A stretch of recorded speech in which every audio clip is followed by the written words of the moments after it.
buenas a todos. Gracias por venir a estas intempestivas horas. Vamos a empezar con una charla que ya es tradicional en las camps, además es tradicional que sea el domingo a la mañana, por lo tanto no tiene mucha afluencia. Es una charla en la que presentamos los casos de éxito de Drupal, de las empresas, y este año me ha tocado a mí organizarla, solicitar a todo el que ha querido participar que nos mandara los casos que consideraba que iban a ser interesantes y seleccionar las que consideramos que eran más relevantes. Os vamos a presentar 4. Por un lado, el caso de la Universidad de Jaén, que va a presentar Delirium. Es una web que acaba de salir recientita del horno. Kim nos contará lo que han hecho durante los últimos años en el Ayuntamiento de Barcelona con Drupal. Ramón, para la Sociedad Europea de Sangre y Trasplante de no sé qué, de médula es, ¿no? Y yo os contaré el caso de éxito de Repensar Guernica para el Reina Sofía. Hola, buenos días a todos. Gracias, David. Bueno, me presento. Mi nombre es Víctor, vengo con mi socio Jesús, venimos de Jaén, de una empresa pequeñita que se llama Delirium Coder, y os vamos a hablar pues, de un proyecto que, como acaba de decir David, acaba de ver la luz, ¿vale? Que es la nueva web de la Universidad de Jaén. Bueno, pues ha sido un proyecto especial para nosotros, en primer lugar porque era el primer sitio de envergadura real que hacíamos con Drupal 8, y bueno, en segundo lugar también pues porque nosotros fuimos alumnos de la universidad y pues ha sido especial para nosotros hacer la web de la universidad de la que en su día fuimos alumnos. Por contextualizar un poco y que veáis lo que había antes, bueno, había un ecosistema de Drupal 6, en este caso era un monolito, era una única instalación de Drupal 6. Hablamos de 140 editores, de más de 140 editores, aproximadamente 130 sitios, con 30.000 nodos y unos 75.000 archivos que ha habido que migrar al nuevo ecosistema de Drupal 8, ¿de acuerdo? Ellos tenían una segmentación, aunque era una única instalación, tenían una segmentación simulada a través de módulos muy personalizados y bueno, a través también del core un poquito tocado, lo cual hacía pues que aquello fuese imposible de mantener, de actualizar y en fin, ya tenían serios problemas para cualquier mínima cosa que quisieran meter, ¿no? También había problemas de escalabilidad al estar todo concentrado en una única instalación, sobre todo en la edición, las pasaban canutas. Tenían tipos de contenido que no sabían ni que existían, muchos obsoletos que no se usaban y bueno, un montón de incoherencias en contenidos, en clasificación, etcétera.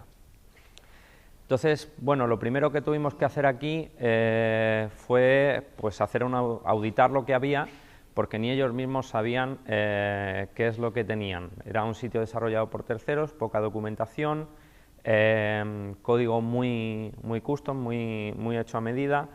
Y bueno, pues nos sumergimos en la base de datos de Drupal 6 a ver qué tipos de contenido había, cuáles de ellos realmente se estaban usando, lo mismo con módulos, lo mismo con taxonomías, etcétera, ¿no? Y para saber qué era lo que teníamos que migrar, digamos, seguir manteniendo de todo lo que allí había.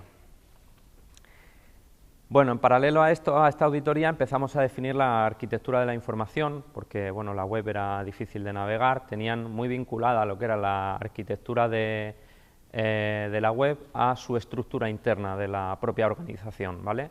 Entonces, bueno, esto fue un proceso arduo también, en el que ha habido que pelear bastante, y definimos la arquitectura solo a primeros niveles, solo la hemos trabajado en los niveles altos. Queda para fases posteriores el trabajarla a bajo nivel. Y bueno, aquí tenéis una charla que dimos hace un par de años en la CAM de Granada sobre el proceso de definición de la arquitectura de la información, donde podéis ver todo lo que hemos hecho, ¿vale? No me extiendo aquí porque esto daría para una charla.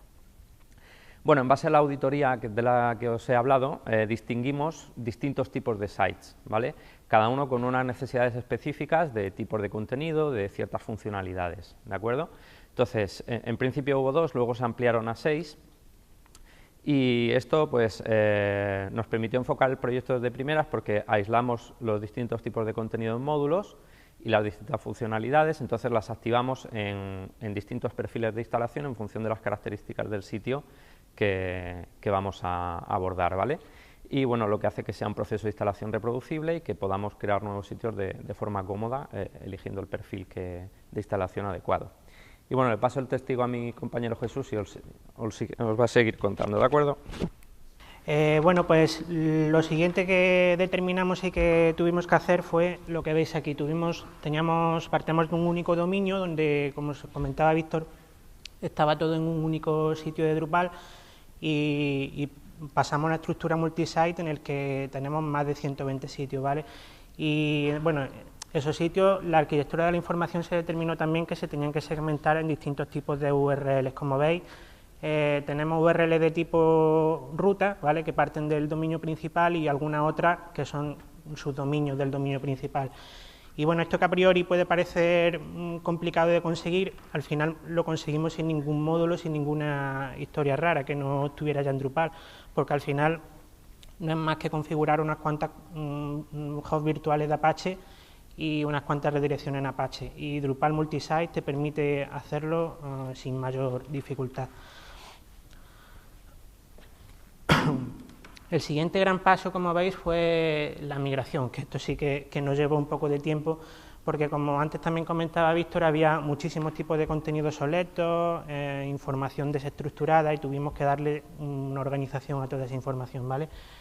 La verdad es que, a pesar de que a priori parecía muy complejo, luego en realidad no resultó, fue un proceso largo y tedioso, pero en realidad, gracias a la API de migración de Drupal y a 2 o 3 módulos que usamos relacionados con migración, como Migrate Plus y Migrate Tools, la verdad es que fue bastante sencillo. Ten en cuenta que debía de ser una migración reproducible, porque claro, el sitio seguía creciendo al mismo tiempo, y además algo que a priori estaba previsto que se realizase a un año vista desde que se empezó el proyecto, al final por temas de crecimiento del proyecto y nuevos requisitos se fueron alargando a más tiempo. Entonces, realmente el proyecto lo empezamos hace un par de años y algo, y lo hemos migrado hace un mes. O sea que las migraciones no han funcionado, las que desarrollamos hace 2 años no han funcionado ahora sin mayor dificultad.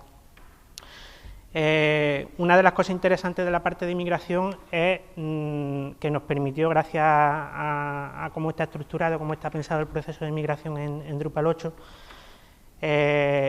pudimos desarrollar una serie de plugins personalizados para hacer cosas como lo que veis ahí. Antes comentábamos que hemos tenido que cambiar todas las URLs, tener en cuenta que era un sitio en el que tocaba mucha gente, las URLs cada uno las pone a su manera, y ahora cambiaban los dominios y las rutas de esa URL, ¿vale? ¿Cómo hemos resuelto eso? Ten en cuenta que todas estas rutas podían estar presentes en nodos de HTML, en contenido HTML, en campos de tipo enlace y en un montón de otros sitios. Pues durante el proceso de migración desarrollamos un plugin de transformación que detectaba la URL y las transformaba en la URL nueva a través de un mapa que habíamos precargado previamente, ¿vale? Luego, otra parte interesante de cómo hemos montado el multisite es cómo hemos definido toda la información de esos sitios. Bueno, nosotros hemos trabajado con Ansible también para todo el tema de automatización de configuración de entorno y demás, y la verdad es que lo hemos reaprovechado porque hemos conseguido definir en ficheros de este tipo, como los que veis aquí, aunque no se ve muy bien, toda la información que tiene un sitio, ¿vale? Su URL, el perfil de instalación del sitio en Drupal, los usuarios que se van a crear para ese sitio, ¿vale? Y esto nos permite hacer cosas como esta, ¿vale? En otra tarea de Ansible, pues hacemos la instalación del sitio pasándolo todos los parámetros de estos ficheros YAML donde se define la información de cada sitio individual. Y la verdad que otra cosa que nos ha funcionado bastante bien a la hora de, tanto para el proceso de desarrollo, hacer pruebas, como para luego la instalación final de los sitios. Bueno, ya 2 minutos, vale. En cuanto a theming, bueno, se ha desarrollado un tema base, se han desarrollado varios temas que se personalizan para algunos de estos tipos de sitios. Hemos usado el grid de Bootstrap, metodologías como Smash, CSS y Ben, CoffeeScript, todo eso integrado con Gulp. la verdad es que nos ha funcionado también bastante bien. Y bueno, ya para terminar, hemos desarrollado algunas funcionalidades interesantes ya a nivel propio de la universidad que necesitaban, totalmente custom, como por ejemplo la autenticación con el EDAP desde una página única, porque claro, ten en cuenta que ahora todos los sitios están por separado en un entorno multisite y los usuarios se tienen que autenticar en estos sitios desde una página única de login. Todo eso lo hemos conseguido con el módulo LDAP y con un módulo propio que consulta una API donde tenemos definido toda la lista de sitios también para autenticarlo contra el sitio concreto que se tienen que autenticar. Hemos desarrollado también una parte de zonas privadas donde los editores pueden configurar para un nodo concreto cuáles son las direcciones IP que tienen acceso, las subredes de la universidad que tienen acceso, o incluso los usuarios que tienen acceso, porque se pueden autenticar antes a través del EDAP. Hemos hecho integraciones de contenido a través del API REST de Drupal, del módulo de API REST. Hemos añadido paragraphs a medida para darle formato a ciertas páginas, una librería bastante completa de distintos tipos de paragraphs. Y bueno, luego hemos hecho una cosa también bastante chula a nivel de theming, que es que le hemos dado la posibilidad al usuario de personalizar ciertos parámetros de su sitio, como el color de la cabecera, los datos de contacto, la imagen que le aparece en la cabecera, y luego esa información la adaptamos también en páginas internas del sitio con una versión más mínima. Bueno, este es el resultado, lo podéis ver también en la web www.suja.es. Y como conclusiones ya para acabar, bueno, como comentaba Víctor, ha sido nuestro primer gran proyecto, un proyecto bastante especial, un proyecto además con Drupal 8. Decir que, bueno, a pesar de que al final consideramos que ha sido un proceso exitoso, pero bueno, hemos tenido también algunas dificultades, sobre todo con los temas de gestión de configuraciones de Drupal.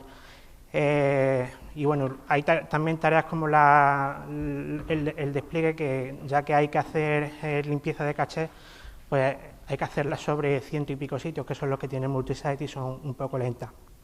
Y a pesar de eso, pues bueno, tenemos una base sólida para soportar nuevos cambios y para que el cliente se adapte a las necesidades, ya que su estructura a menudo también cambia, se crean nuevos vicerrectorados, nuevos servicios, y era algo que para ellos actualmente con la solución que tenían era un poco costoso.